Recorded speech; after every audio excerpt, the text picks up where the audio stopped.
Welcome to the Deep Dive. Today we're digging into a match that, well, it delivered way more than just 90 minutes of soccer. We're talking about the opening game of the expanded 2025 FIFA Club World Cup, Real Madrid versus Al Hilal. And honestly, it sent some pretty surprising ripples across the whole global soccer scene. That's exactly it. This wasn't just, another game on the schedule. It felt symbolic, like the launch of what FIFA is really pushing as a new era for global club soccer, a big unveiling. And the stakes, right from kickoff, they felt incredibly high. Not just the new tournament format, which is a massive change, but you also had these two high-profile coaches making their debuts, Xabi Alonso at Real Madrid, Simone Inzaghi at Al Hilal. And both came in carrying a lot of pressure and huge expectations. Right. So our mission today is to really unpack all of that, the tactics, the psychological side of things on the pitch, and of course, that totally surprising result, a 1-1 draw ending with that unbelievable missed penalty right at the death. This game really set a kind of unpredictable, exciting stage for the whole tournament, and maybe, just maybe, it started reshaping how we think about club power across the world. So we've gone through a stack of match reports, tactical breakdowns, player ratings, all that stuff, and we've pulled out what we think are the most important bits, the real nuggets of insight for you. Let's get into it. Okay, so before we dive too deep into the drama, let's just set the scene properly. How this all kicked off. It was June 19th, 2025. Hard Rock Stadium, Miami. Hot. Really hot.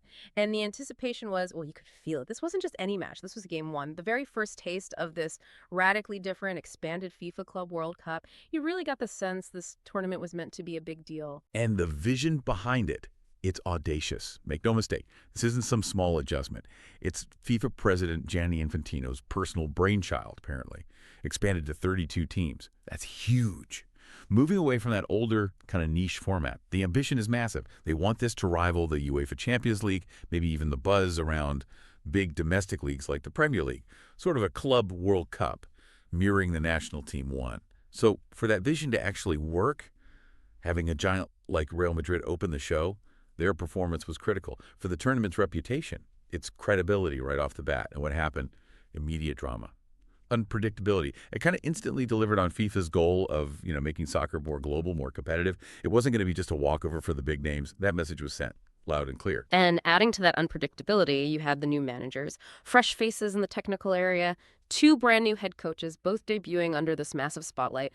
Xabi Alonso, a legend as a player, now leading arguably the biggest club on the planet, and Simone Inzaghi, very respected tactician, taking over Al Hilal, a club with huge ambitions itself. Talk about a first day on the job. Yeah, the personal stakes for both were just immense. Professionally, too. Alonso, he'd just come off that, fairy tale season at Leverkusen, right? Winning their first ever league title, playing this really attractive possession-heavy soccer. So the expectation, maybe unfairly, is for him to just instantly work that same magic at Real Madrid, a club on a whole different scale. Everyone's watching, could he make that jump? Then you have Inzaghi. He just had that heartbreak, losing the Champions League final with Inter Milan. They were underdogs against Man City, pushed them all the way. So for him, he really needed a strong start, a good result, maybe even a win, to shake off that pressure and prove he could make an immediate impact at Al Hilal. So for both of them, this game wasn't just about points. It was a huge psychological test right from the start, setting the tone. And what a tone it set. A stunner. 1-1, the final score. But it was how it ended that just sent shockwaves. Real Madrid gets a penalty, injury time, chance to win it, and they miss. The whole stadium, everyone watching, just... Exactly. It felt almost like FIFA couldn't have scripted a better opening scene if they tried. It instantly showed this new Club World Cup wasn't just going to be a European parade lap. It signaled this potential shift, maybe, in global club power. It foreshadowed that, under this format, major clubs are no longer dominant, or at least their dominance isn't guaranteed. Boom. Instant unpredictability injected into the whole tournament boosted the profile of non-European teams right away. And more than just a draw, it actually broke Real Madrid's perfect winning record against Saudi teams. That was a long streak. It highlighted Al Hilal's incredibly resilient defense, and you absolutely have to mention the performance of their goalkeeper. It was extraordinary, godlike, some reports said. It sent a message the established elite won't have it all their own way here. Okay, so let's get into the match itself now, because it really was, from minute 1 to minute 90 plus, a complete roller coaster. First half, Al Hilal. Yeah, everyone thought they were the underdogs, obviously, against Real Madrid, but they came out surprisingly aggressive, really organized. They weren't intimidated at all. We saw them creating danger early on. Milinkovic-Savic had that shot Courtois had to save brilliantly. Then Marcos Leonardo, he missed a really good chance from that Al-Dassari pass. Could have been 1-0 there. And Ren and Lodi even put the ball in the net. It was ruled offside. Close call, but still showed their intent. They genuinely had Madrid scrambling a bit early on. What was really noticeable was their courage. Al Hilal, I mean, yes, a regional power, but not usually seen on Madrid's level globally. But they had the guts not just to defend, but to actively try and control the ball, to engage in offensive play.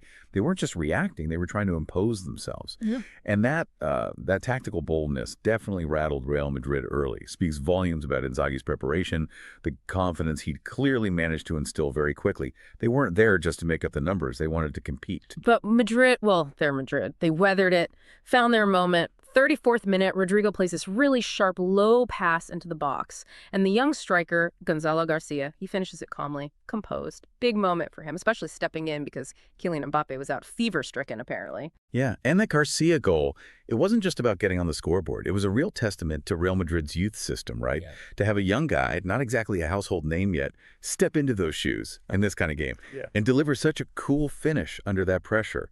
Says a lot about their talent pipeline, their philosophy. It was definitely a silver lining for them in what was turning into a tricky debut for Alonso and the team. Showed their depth. But Al Hilal, they weren't phased for long. They hit back fast, showed real resilience. Just 7 minutes later, Raul Asensio fouls Leonardo in the box. Penalty. And Ruben Neves steps up, cool as you like, sends Courtois the wrong way. 1-1, just before halftime. Big momentum swing again. The psychology of that quick response is huge. To concede, especially against Real Madrid, and then almost immediately strike back. That shows incredible mental strength, great composure, and the ability to just grab opportunities when they arise. It wasn't luck. It was about their discipline, their belief. Show they could recover from setbacks, even against the elite. Really cemented their feeling that, yeah, they could go toe-to-toe with them. You could almost see Inzaghi's influence right there. So, second half, Alonso obviously needs to change something to get the win. He brings on Arda Güler, the Turkish wonder kid, for Asensio at the break. Looking for more spark, more offense. And Güler almost provided it instantly. He came on, looked lively, and then cracked a shot off the crossbar. So close. You then saw Vinicius Jr. doing his thing, trying to make something happen, creating more chances for Garcia. But Al Hilal's keeper, Yassine Bounou, wow, he just made some massive saves, kept them out. So yeah, Madrid were pushing, determined to get that winner, exert their usual pressure. But it also really highlighted Al Hilal's defensive grit, marshaled brilliantly, and Bounou's individual brilliance. He was like a wall back there. And then injury time. The absolute peak of the drama. You could feel it building. VAR gets involved, confirms a foul by Al-Qahtani on Fran Garcia inside the area. Referee points to the spot, penalty. Real Madrid, last minute, golden chance. Win the game right there. The tension in the stadium must have been unbearable. And what followed? Yeah, it's a moment Madrid fans won't forget quickly, and probably not fondly. Federico Valverde steps up, all that pressure, the whole game on his shoulders. But the penalty itself, it just wasn't convincing. A bit rushed, maybe, lacked power. And Bono again. Heroic save, dives, pushes it away, denies Madrid the victory. You could almost hear the collective gasp, then the Al Hilal celebrations and the Madrid despair. Just one save, one moment of individual brilliance from the keeper. Totally flipped the script, changed the whole outcome. It's just a stark reminder, isn't it? How fine the margins are in soccer. How one moment can define everything. It is pretty amazing when you think about it. Both goals scored in the match came from penalties, and the moment that decided the final result, also a penalty. A saved one really puts the spotlight on set pieces, especially penalties in these massive games. Absolutely. And if you look beyond the technique, the kicks themselves, it was pure psychological battle. Neves stepping up right after Madrid scored, slotting his away so calmly. That showed Al Hilal's composure, their focus. They stuck to the plan.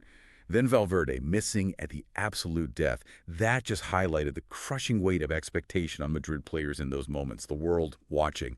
That back-and-forth penalty drama just kept everyone hooked right until the very, very end. Made for incredible entertainment, didn't it? Unforgettable stuff. So let's talk about the coaches and their philosophies clashing here. For Xabi Alonso, his first official game, he called it a bitter start. He was pretty honest afterwards, wasn't he? Said in the first half, we lacked a lot. Possession, defense, losing the ball too easily, lacked balance. Admitted the team needed time to adapt, not exactly the dominant start Madrid expects, especially on this stage. Yeah, and what's crucial here is understanding how the external factors really impacted his tactical plan. Alonso's style, the one that works so well at Leverkusen, it's built on fluid possession, aggressive pressing, controlling the game, winning the ball high. But this match was in Miami. Scorching heat, the report said. 90 Fahrenheit, 32 Celsius, plus humidity, really tough conditions. And that just hammered the players' stamina. You could see them struggle. Alonso himself said they started losing ideas. He called it a very demanding environment. And you have to factor that in. It's hard for a team used to a certain tempo, a certain intensity, to execute that perfectly when the conditions are just draining you physically and mentally. Led to mistakes, maybe. And we also saw some new faces getting their first run out for Madrid. Trent Alexander-Arnold, the big signing from Liverpool, he played about 65 minutes. And Dean Huyson, young defender, got his debut too. Important moments for them to start fitting in. And Alexander-Arnold's comments after the game were really revealing, I thought. He said, "Wearing the white shirt was a dream come true, but not winning was disappointing." That's the winning mentality. That just perfectly sums up the pressure at Real Madrid, doesn't it? It's not just about playing, it's about winning, instantly. And for new players like him, integrating into that complex system, building chemistry, doing it under those conditions, it's a huge challenge. Test their adaptability, their mentality right away. Alonso would have learned a lot watching them. Plus, Madrid had that big injury list coming into the game that didn't help things. Mbappe out with fever, but also key guys like Militao and Alaba, Camavinga, Mendy, all unavailable. That's a big chunk of their first team, their core strength, missing. Yeah, connecting that back, those absences definitely undermine the team's overall strength and tactical versatility. No question. It forced Alonso to rely on younger players like Garcia, stretched the squad thin, and it kind of exposed potential questions about Madrid's depth, maybe their adaptability when facing multiple competitions and missing key stars. That's a huge learning curve for Alonso. He got a very real, maybe harsh look at what happens when his main guys aren't there. Forces him to think about rotation, maybe different tactical setups, maybe even future transfers to build more resilience. Okay, flip side. Al Hilal under Simone Inzaghi. What an impressive debut for him in terms of spirit and organization. Inzaghi sounded really happy afterwards. A very good game for my team. Excellent, organized, withstood the test. Very satisfied. And you have to think, coming just 2 weeks after losing that Champions League final, this draw must have lifted a huge weight off his shoulders. It was like instant proof that he could quickly implement his ideas, get a new team playing cohesively, disciplined, validated his approach, gave him positive momentum right away, showed he could adapt his style successfully. And their tactics, like we said, weren't just about sitting back. They were proactive, daring to control the ball, daring to attack. Even against Madrid, that 3-5-2 formation seemed really effective for them.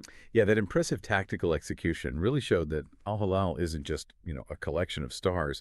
They're a well-coached, ambitious team. The way they understood and played that 3-5-2 solid with 3 at the back, wing-backs pushing high, 2 strikers, it made them tough to break down, but also dangerous on the break. And central to that were Banu, obviously, in goal, and Ruben Neves with his cool penalty and leadership in midfield. And remember, their main goal scorer, Mitrovic, was out, so Leonardo had to carry that load. Makes you wonder, if Mitrovic had played, could they have even won it? Maybe highlights where they could still strengthen their depth.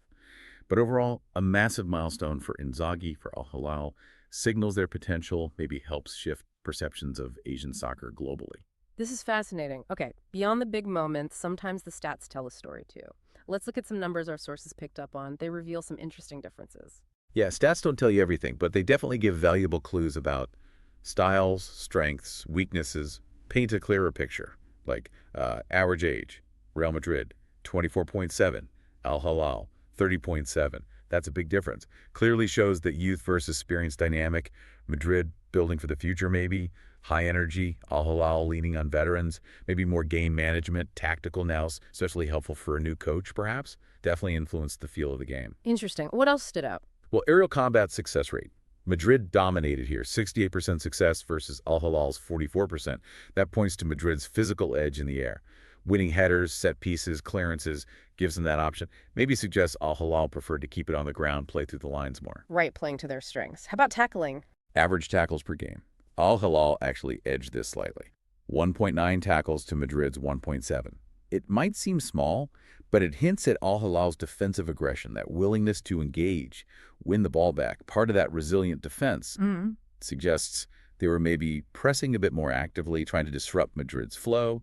matches Inzaghi's usual style. And the man of the match ratings? Yeah, telling again. Garcia from Madrid got a 7.75.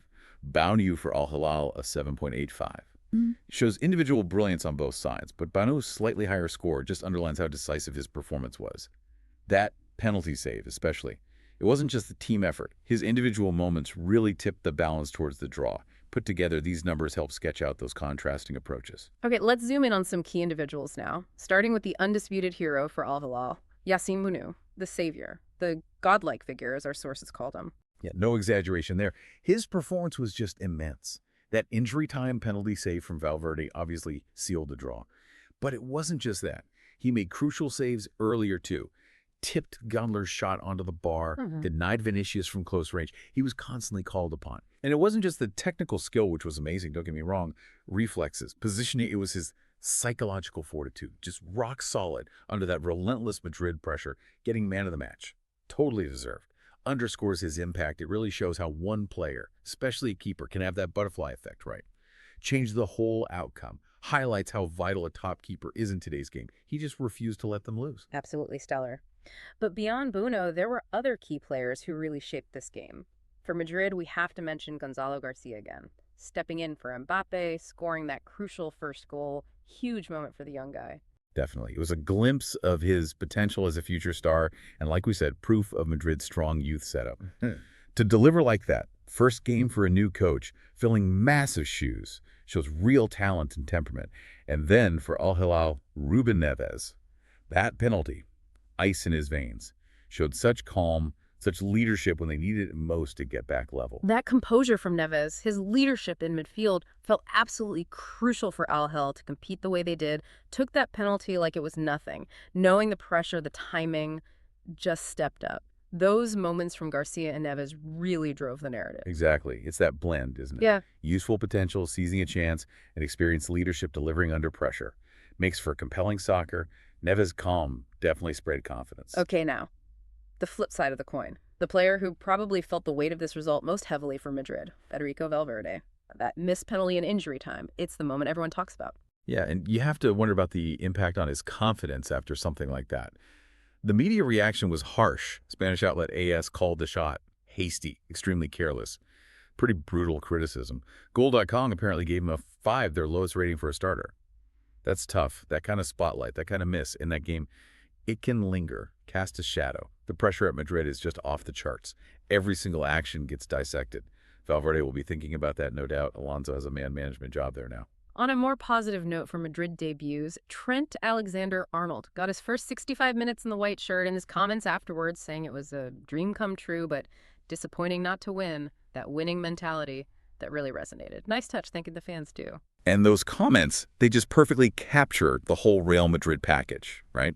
The immense honor of playing for the club, but also the relentless pressure to win.